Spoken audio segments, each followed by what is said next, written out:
율법의 목적은 사람들이 자신들의 죄를 깨닫고 구원의 길을 찾을 수 있도록 안내해 주는 데 있습니다. 하지만 유대인들은 율법의 목적과 상관없이 자신들의 의를 드러내기 위해서 하나님께서 주신 10가지 계명을 무려 613개로 엿가락처럼 늘리고 전통을 만들어서 사람들을 정죄하는 목적으로 그것을 삼았습니다. 그 결과 사람들에게 있어서 율법은 하나님과의 깨진 관계를 회복하는 그러한 수단이 아니라 오히려 무거운 짐으로 여겨지고 말았죠. 사람이 만든 율법이 예속되면 그 순간부터 사람들은 내가 선한 사람이 되어야 한다라고 하는 강박적인 두려움에 사로잡히게 되어 있습니다. 그러나 사도 요한은 요한일서 4장 18절 그리고 5장 3절의 말씀을 통해서 그 두려움을 해결해 줄 수 있는 해법을 제시했는데 그것이 뭐라고 말하고 있어요? 하나님에 대한 완전한 사랑이라고 말해주고 있습니다. 그분에 대해서 완전한 우리가 사랑을 하게 되면 그분의 명령에 순종하는 것이라고, 그것이 곧 순종하는 것이라고 말해주고 있는데, 그렇게 우리가 하나님께 순종하고 하나님에 대한 사랑을 완전하게 만들었을 때 율법이 더 이상 무겁게 느껴지지 않을 뿐만 아니라 그로 인한 두려움도 사라지게 된다고 우리에게 계속해서 증언해주고 있어요. 여러분, 인간의 모든 문제가 어디에서 시작됐어요? 불순종에서 시작됐죠? 불순종에서. 그 불순종을 예수님께서 십자가에 못 박히는 순종으로 인간의 죄에 대한 문제를 전부 다 해결해 주셨습니다. 여러분 믿으세요? 자, 그래서 사도 요한은 하나님께 순종하는 사람은 누구든지 그분의 사랑을 누릴 수 있다고 하는 이 단순하고 명백한 진리를 우리에게 계속해서 증언해 주고 있다는 사실입니다. 그런데 왜 많은 사람들이 하나님을 사랑하지 못할까요? 하나님과 세상을 겸하여 섬기려고 하는 그런 어리석은 생각 때문입니다. 분명히 세상에서 하나님을 겸하여 섬길 수 없다라고 우리 하나님께서는 계속 우리에게 말해주고 있는데, 이스라엘 백성들부터 시작해가지고 지금까지 모든 하나님을 따르고자 하는 사람들이 세상도 섬기고 하나님도 섬기고자 하는 그러한 도전을 계속해서 이어가고 있어요. 맞습니까? 네. 옛 동화에 소금을 실은 당나귀 이야기가 있습니다. 당나귀가 소금을 싣고 시냇가를 건너다가 그만 미끄러져서 물에 빠지고 말았어요.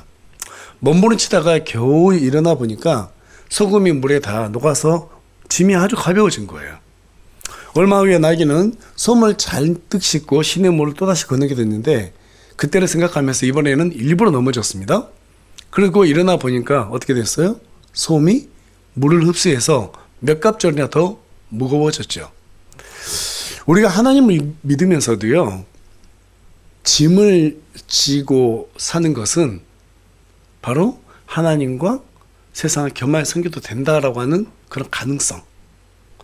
어쩌면 그 안에는 어떤 마음이 있냐면 편하고 쉽게 예수님을 믿으려고 하는 생각 때문이지 않을까, 이런 생각을 하게 됩니다. 힘들고 어렵더라도 바다 여부들처럼 사람을 낳기 위해서 내가 살아야지 이런 생각을 품기보다는 호화스러운 유람선을 타고 하나님을 믿되 가급적이면 행복하고 즐겁게 하나님을 섬기려고 하는 그러한 생각 때문에 우리가 하나님만 사랑하는 것이 아니라 세상도 사랑하려고 하는 그러한 생각을 하게 되고, 또 그걸로 인해서 점점 더 짐이 무거워지는 그러한 인생을 우리가 계속해서 되풀이하면서 살아가고 있지 않은가, 이런 생각을 해보게 됩니다. 여러분, 예수님은 유람선을 타지 않았습니다. 작은 풍랑에도 쉽게 흔들리고 마는 돛담배에다가 몸을 실었습니다. 그러나 주님을 모시는 배는 단 한 번도 좌초되지 않았습니다. 오히려 큰 풍랑을 이겨내고 그물이 찢어질 정도로 많은 그런 물고기를 잡아 올렸습니다. 그 모든 것이 바로 믿음으로 이룬 성과라고 성경은 우리에게 말해주고 있어요. 그래서 오늘은 이기는 믿음이라는 주제를 가지고 저와 여러분이 함께 말씀을 나누기를 원합니다. 오늘 말씀을 나눌 때 내 자신과 세상을 이기는 믿음을 소유하는 그런 저와 여러분이 되기를 간절히 소망합니다. 오늘 본문에서 중심이 되는 키워드는 믿음입니다. 사람은 무엇을 믿느냐에 따라서 신앙의 성패가 완전히 갈리게 되죠. 성경이 제시하는 믿음은 딱 두 가지 종류가 있습니다. 하나는 그리스도를 믿는 믿음이고, 또 다른 하나는 하나님의 아들의 믿음이에요. 즉 그리스도의 믿음이죠. 그리스도를 믿는 믿음은 뭐와 관련되어 있어요? 그렇죠. 구원과 관련이 되어 있어요. 구원을 받을 때는 하나님의 아들을 믿는 믿음이 필요해요. 하지만 그 이후에는 영적으로 우리가 성장해야 되죠. 영적으로 성장하는 걸 뭐라고 그랬어요? 성화라고 그랬어요. 예수님을 닮아가는 거예요. 그것도 거룩하게. 그때 필요한 믿음이 무엇인가 하면 하나님의 아들의 믿음이에요. 그리스도를 믿는 믿음은 인생에서 단 한 번만 요구됩니다. 하지만 하나님의 아들의 믿음, 즉 그리스도의 믿음은 구원받은 그 시점부터 눈을 감는 그 순간까지 요구되는 그러한 믿음이에요. 자, 그와 관련된 대표적인 구절이 갈라디아서 2장 20절에 기록되어 있는데 우리 다 같이 한 목소리로 읽어보겠습니다. 시작. 내가 그리스도와 함께 십자가에 못 박혔으나 그럼에도 불구하고 사노라. 그러나 내가 아니요 그리스도께서 내 안에 사시느니라. 지금 내가 육체 안에서 사는 삶은 나를 사랑하사 나를 위해 자신을 주신 하나님의 아들의 믿음으로 사노라. 하나님의 아들의 믿음으로 산다. 이렇게 지금 성경 우리에게 말해주고 있습니다.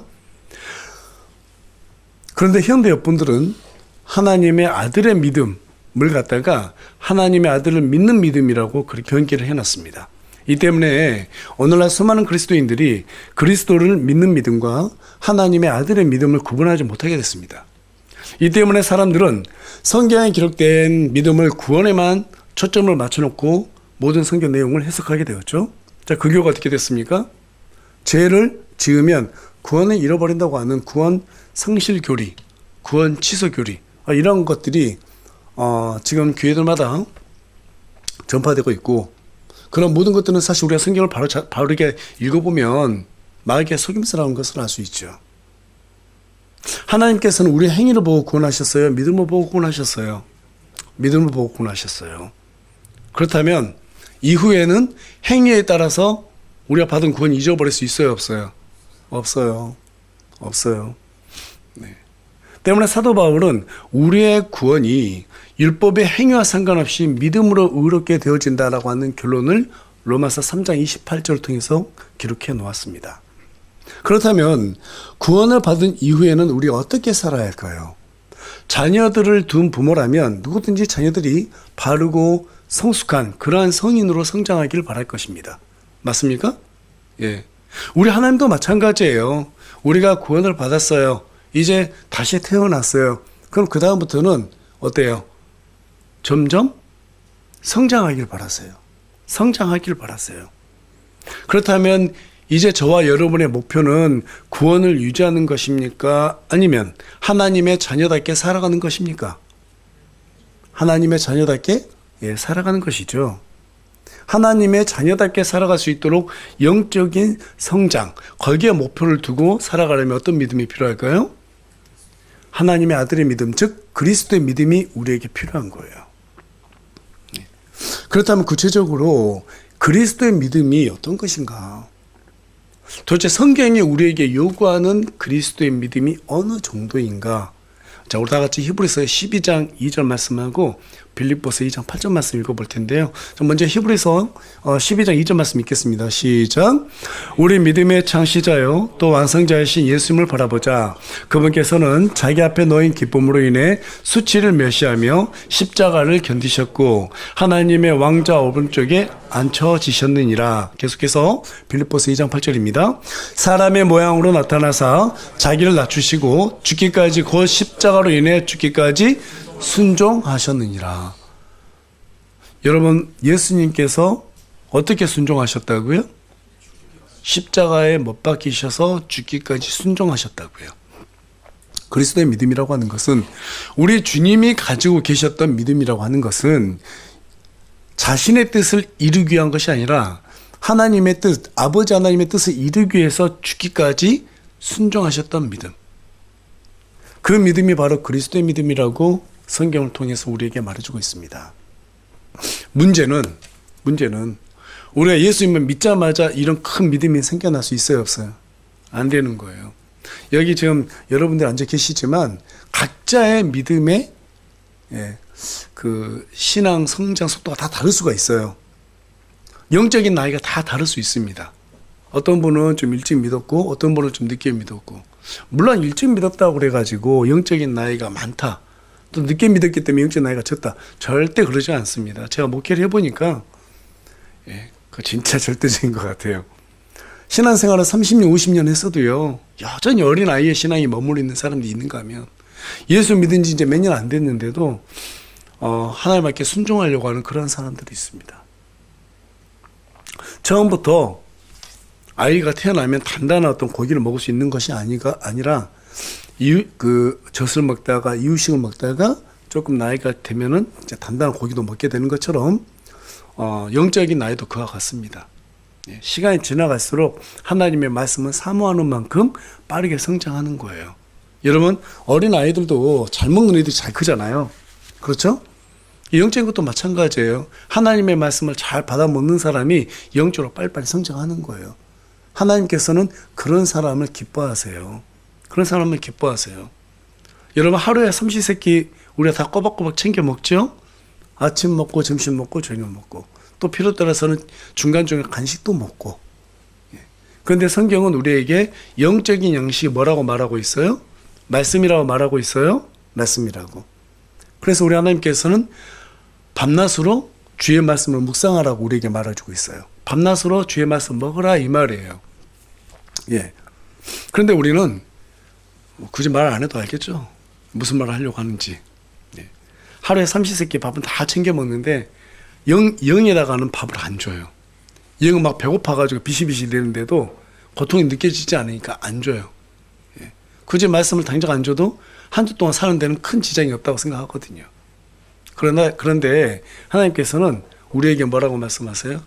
계속해서 영적인 말씀을 공급하라고 말하고 있어요. 공급해줘라. 우리가 하나님의 말씀을 먹어요. 근데 먹는 걸로만 끝나지 않아요. 먹었으면 행해야 돼요. 그런데 행하는 가운데서 어려움이 생겨요, 안 생겨요? 어려운 일들이 생깁니다. 여러 시행착오를 겪어요.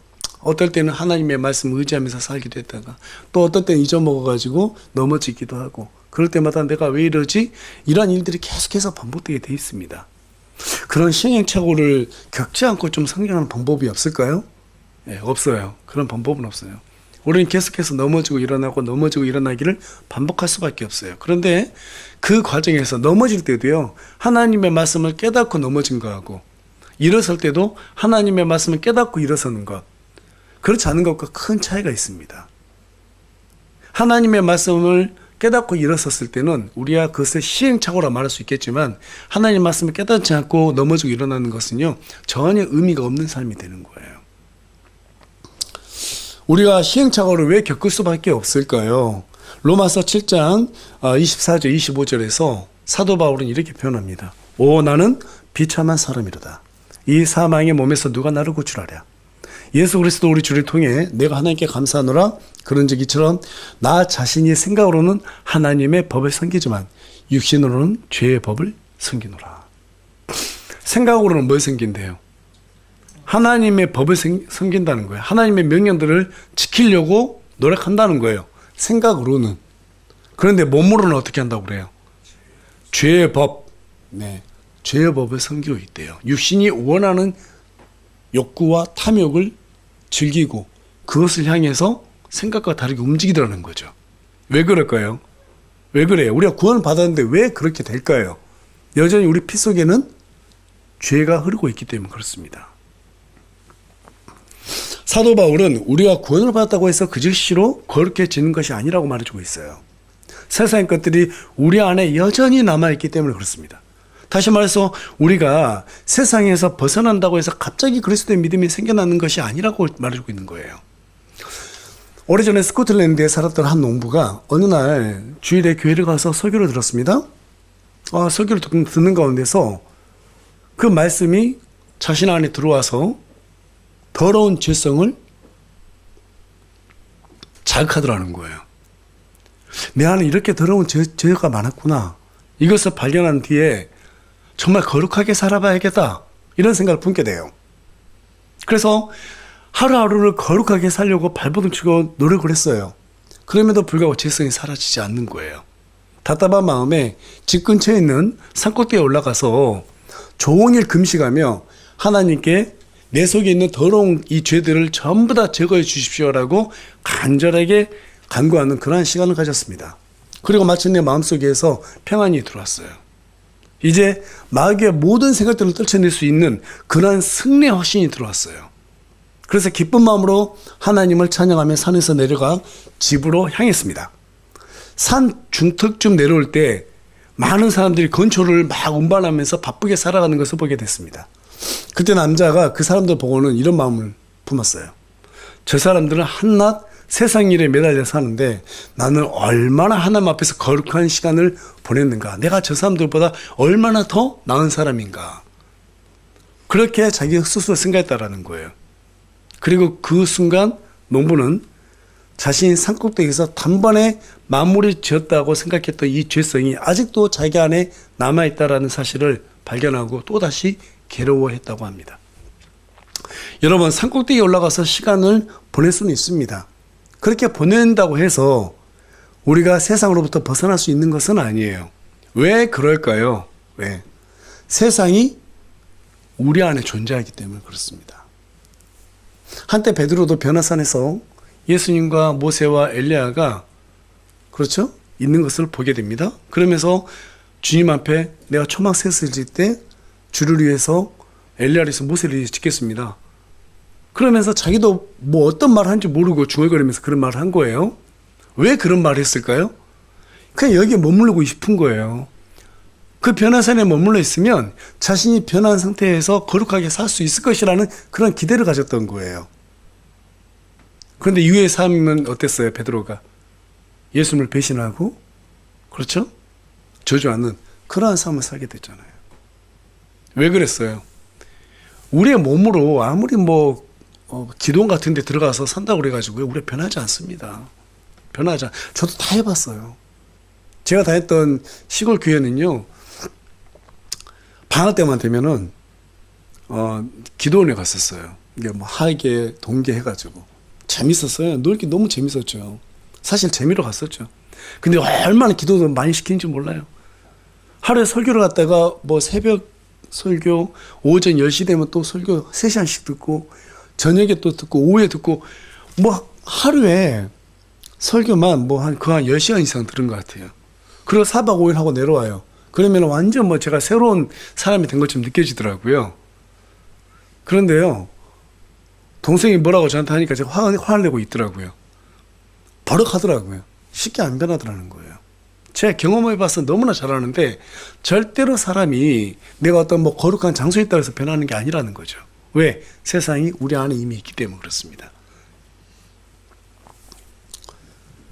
그렇게 베드로가 변화산에서 머물고 싶다고 했지만 예수님은 세상으로 들어갔습니다. 그리고 아버지의 뜻을 이루기 위해서 산에서 내려오셨습니다. 여러분, 그리스도의 믿음으로 세상을 이기는 방법은 세상에서 벗어나는 것이 아니라 그리스도께서 자신의 뜻을 이루지 않고 아버지 하나님의 뜻을 이루셨던 것처럼 내 생각을 비우고 주님의 명령으로 채우는 것, 그것이 바로 그리스도의 믿음으로 세상을 이기는 유일한 방법이라고 성경 우리에게 안내주고 있어요. 여러분 동의하십니까? 자, 그렇다면 어떻게 해야 내 생각을 비운 자리에다가 그리스도의 믿음으로 채워넣을 수 있을까? 예수님께서 십자가에 달리셨을 때 양옆에 여러분 두 강도가 있었다는 사실 성경 기록을 통해서 알 수 있죠? 많이 들어보셨죠? 네. 그때 한 사람은 예수님을 욕하며 비난했습니다.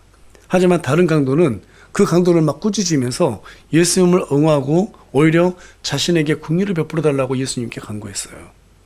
똑같은 환경에서 똑같은 죄인이 같은 날 같은 시에 죽게 됐는데 한 사람은 세상과 함께 예수님을 비웃는 자리에 있었고 다른 한 사람은 예수님을 붙들었어요.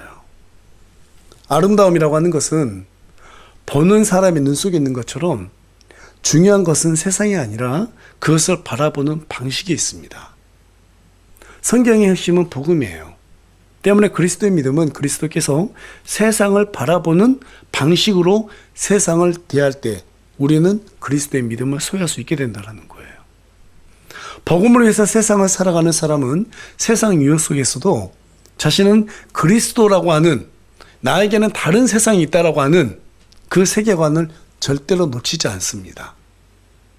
우리가 유혹에 흔들리지 않기 위해서는 지금 나를 유혹하고 있는 것은 마귀의 세상에 속한 것이고 나는 하나님께서 원하는 세상이 따로 있다.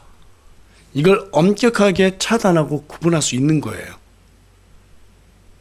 그 믿음을 가진 사람을 바로 우리는 그리스도의 믿음을 가진 사람이라고 말할 수 있는 거예요. 다시 말해서 그리스도의 믿음이라고 하는 것은 주 하나님께서 원하시는 세상, 그 세상에서 살려고 벗어나지 않으려고 그리스도의 명령을 붙잡는 것이라는 거죠. 그래서 우리 오늘 본문 4절 말씀 보니까 이는 무엇이든지 하나님에게서 태어난 것은 세상을 이기기 때문이라 세상을 이기는 승리는 이것이니 곧 우리의 믿음이니라 라고 말하고 있습니다.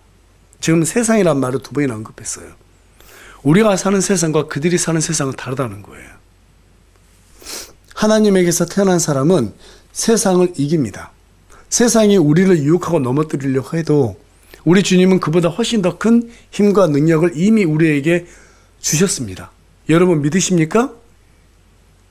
이미 우리 안에 세상을 이길 수 있는 능력이 있다는 사실 다시 한번 여쭐게요. 믿으세요? 네. 그런데 왜 우리는 세상 유혹에 쉽게 걸려 넘어지고 말까요? 어렸을 때 그 TV에서 머털도사라고 하는 만화 영화를 반영해 줬는데 여러분 보셨나요? 네. 그 머털이가 도수를 배우기 위해서 누더기 도사한테 찾아가죠. 그리고 이제 도수를 좀 가르쳐 주세요 그랬는데 누더기 도사가 머털이에게 도수를 안 가르쳐 주고 머리만 쭈뼛쭈뼛 세우는 것만 가르쳐 주는 거예요. 그리고 그 나머지는 전부 다 잔심부름만 시켜 먹어요. 야, 밥해, 뭐 쓰레기 버려, 막 잔심부름 시키니까 머털이가 짜증이 나는 거예요. 왜 도수를 안 가르쳐 주고 맨날 나를 갖다 부려먹기만 하냐고. 내가 머슴이에요. 그러면 이제 막 지팡이를 때리고 그렇죠? 머리 딱 세우면 세우지마 또 때리고. 근데 나중에 알고 보니까 머리털을 탁 세우면서 주문을 외우면 뭐든지 다 할 수 있는 능력이 이미 자기에게 있다라는 사실을 발견했죠. 이미 하나님은 우리에게 마귀를 이길 수 있는 능력을 주셨어요. 언제 주셨냐면 우리가 예수님을 믿는 그 순간부터 주셨어요. 그런데 우리는 머터리처럼 그 능력이 있다는 사실을 모르고 살고 있어요. 그렇다면 어떻게 해야지 그 능력을 알 수 있을까요? 우리 다 같이 5절 말씀 읽겠습니다. 본문 5절 말씀 읽겠습니다. 시작. 예수님께서 하나님의 아들이심을 믿는 자가 아니면 세상을 이기는 자가 누구냐? 예수님께서 하나님의 아들이심을 믿는 자가 아니면 세상을 이기는 자가 누구냐? 우리는 예수님으로 인해 가지고 하나님의 아들이 되었습니다. 자, 그런데요. 이 사실에 대해서 요한복음 1장 12절은 권능이라고 표현하고 있어요. 뭐라고요? 권능, 파워라고 말하고 있는 거예요. 그런데 이 파워가 그냥 보통 파워가 아닌 거예요. 세상에서 최고의 파워라는 거예요. 어렸을 때 그랬어요. 학생 때, 대학생 때 좀 힘들고 어려운 일이 있으면 이제 그 시골교회 사모님하고 자주 통화를 했어요. 상담을 참 잘해 주시거든요. 제가 막 녹두리를 갖다 늘어놓으면 사모님이 노상 하시는 말씀이 그거였어요. 야, 너는 최고의 뒷배를 두고 왜 그렇게 고민하냐? 기도해. 이런 말씀을 너무 쉽게 하시는 거예요. 그런데 그 말이요, 위로가 되더라니까요. 진짜 큰 위로가 되더라니까요. 너는 든든한 백 뒀다고 언제 쓸래? 이 얘기를 하시는 거예요. 하나님이 우리의 든든한 백이라는 거예요. 우리 뒤에 계신다는 거예요. 우리 눈에 안 보이니까 우리가 그것을 너무 쉽게 간과하고 있기 때문에 그분께서 우리에게 주신 그 권능을 우리가 활용하지 못하고 있는 거예요. 그렇다면 왜 성경은 우리에게 그것을 권능이라고 말했는가? 골로새서 2장 9절 10절에 보면 그 내용이 들어있습니다. 다 같이 읽겠습니다. 시작. 그리스도 안에는 하나님의 신격의 모든 충만이 몸으로 거하고 또 너희는 모든 권력과 권능에 머리신 그분 안에서 완벽하며, 그분의 권능에 머리신 그분 안에서 완벽해진다는 거예요. 그런데 그 모든 그 충만함이 우리 예수님으로 인해서 우리에게 그대로 전달이 된다 이 말입니다. 계속해서 요한복음 14장 13절 14절도 읽겠습니다. 시작. 너희가 내 이름으로 무엇을 구하든지 내가 그것을 행하리니 이것은 아버지께서 아들 안에서 영광을 받으시게 하려 함이라. 너희가 내 이름으로 무엇이든지 구하면 내가 그것을 행하리라. 누구 이름으로 구하라고요? 누구 이름으로요? 그리스도의 이름을 믿는 자는 영생을 얻는다고 분명히 성경 우리에게 말해주고 있죠. 우리는 예수님으로 인해서 구원을 얻게 됐어요. 그래서 우리는 예수님 이름으로 구하면 되는 거예요. 우리는 믿음으로 구원 받았어요. 이 세상을 이겨내는 힘도 믿음에 있어요. 어떤 믿음이에요? 여기에 기록된 믿음이에요. 성경에 기록된 믿음. 지금 분명히 말씀하세요. 내 이름으로 무엇을 구하든지 내가 그것을 행한다. 너희가 내 이름으로 무엇이든지 구하면 내가 그것을 행하리라. 지금 13절, 14절에 두 번씩이나 언급하고 있습니다. 그런 의미에서 봤을 때 우리가 세상을 이기는, 아니 세상을 이기게 하는 그리스도의 믿음이 뭐라고요? 그 방법이 뭐라고요? 구하는 거, 기도라는 거예요. 그리스도 이름으로 구하라는 거예요. 예수님도 모든 것을 아버지 하나님께 기도로 간구로 이루셨어요. 그렇다면 저와 여러분도 기도와 간구로 이루어야 된다는 거예요. 여러분, 이것이 바로 그리스도의 믿음을 이루는 실체라고 성경 우리에게 말해주고 있습니다. 그러나 사람들은 이 권능을 체험하지 못하고 있어요. 그 이유가 무엇일까요? 앞서 말씀드린 것처럼 세상이 주는 마음과 정신에 오염되어 있기 때문입니다.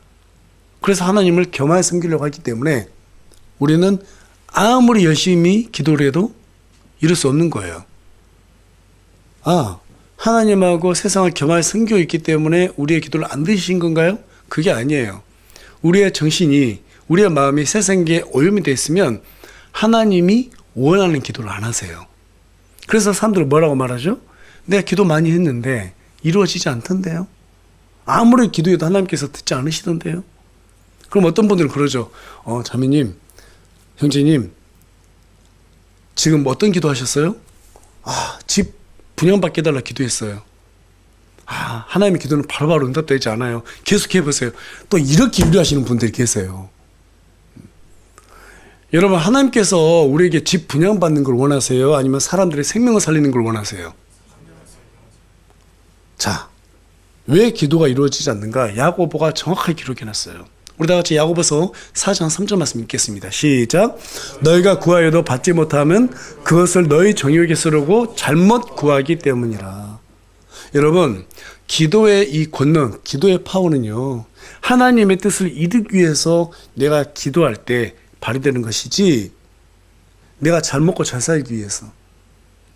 하나님, 우리 아들 이번에 서울대 들어가게 기도해 주세요. 하나님께서 들어가게 해주세요. 여러분, 서울대 공부 열심히 하면 들어가요. 안 믿는 사람도 다 들어가요. 맞아요, 안 맞아요, 여러분? 맞죠? 하나님, 집 분양받게 해주세요. 청약통장 만들어 오면 다 분양받을 수 있어요, 때 되면. 그걸 왜 하나님께 구하세요? 우리가 구해야 될 것은 하나님의 뜻을 구하는 거예요. 하나님의 뜻이 무엇이죠? 하늘의 왕국이 이 땅에 이루어지게 하는 거. 그 도구가 교회죠. 교회죠. 교회가 뭘 맡았어요? 복음을 맡았어요. 그래서 우리 각 사람들이 서로 사랑하라고 하는 것은 복음 때문에 그런 거예요. 사마리아 여인 한 사람 때문에 마을이 전체가 구원받게 되잖아요. 베드로 한 사람 때문에 3,000명, 5,000명 구원받잖아요. 우리 중에 어떤 사람이 어떻게 사람들을 구원할지 모른단 말이에요.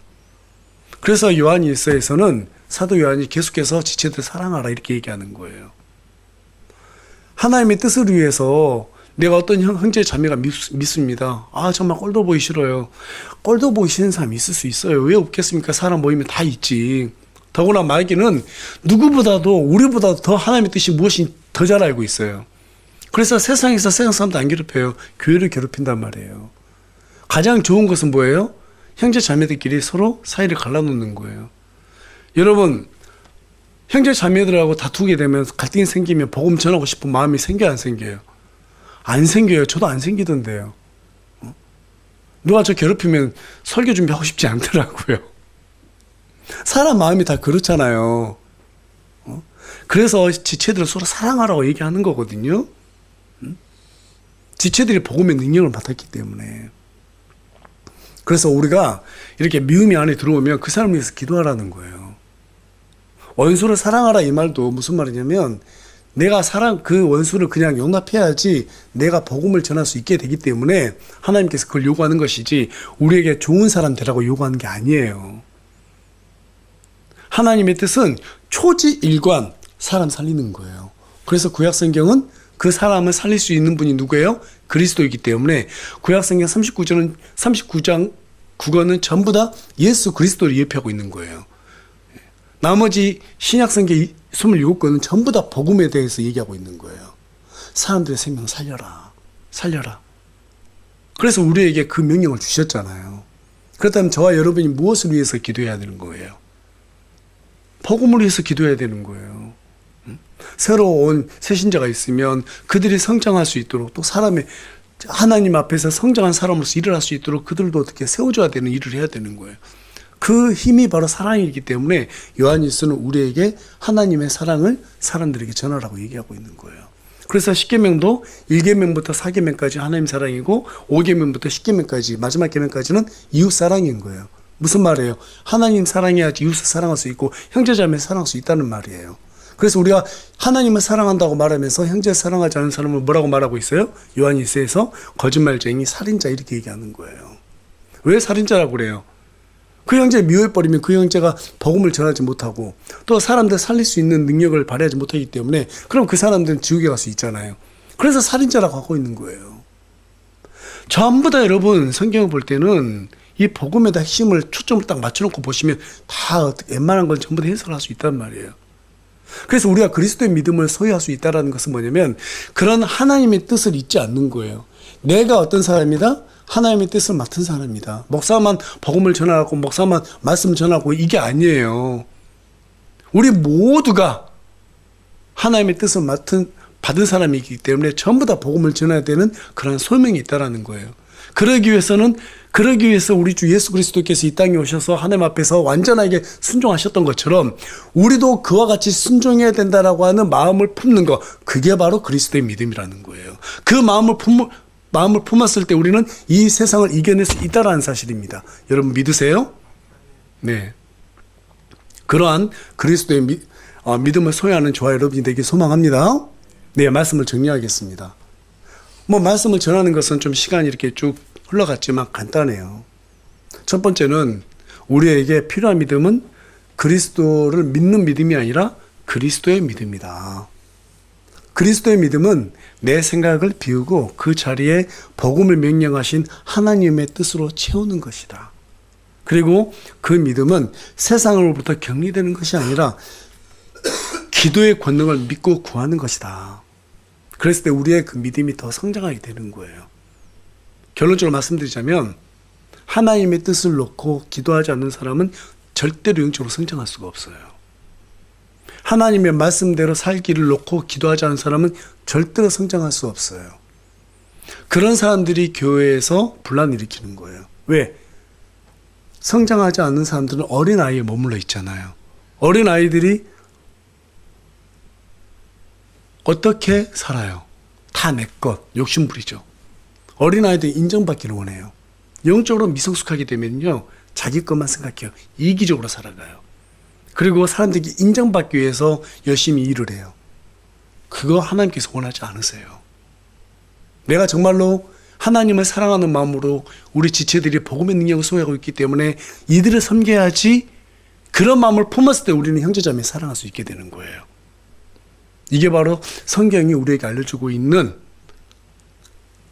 사랑이다, 교제다 라고 말해주고 있습니다. 그러기 위해서 우리는 그리스도의 믿음을 소유해야 되는 거예요. 죽기까지 순종하셨던 우리 주님처럼 우리도 죽기까지 하나님의 뜻을 받들고 우리의 생각 대신에 그 모든 것을 다 채우고 하나님 앞에 계속해서 간구해 나가며 영적으로 더욱더 성장해 나가는 저와 여러분이 되기를 소망합니다.